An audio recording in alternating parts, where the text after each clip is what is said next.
pari vuotta tässä on ollut jo kaikenlaista. Aina tulee uudet kirjat ja tehtävät. Ikinä ei tunnu tulevan loppua. Raportteja, tehtäviä, laskuja, esityksiä, labroja ja sitä hiton kommentteja. Kuka hitto niitä oikein jaksaa?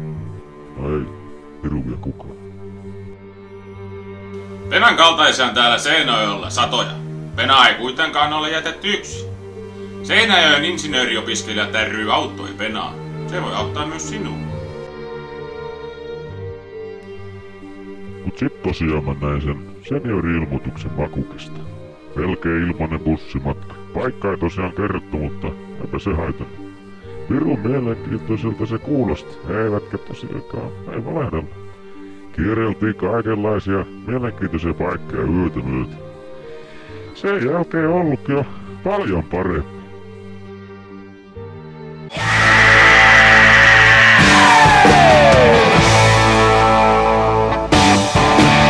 Meet the new boss, same as the old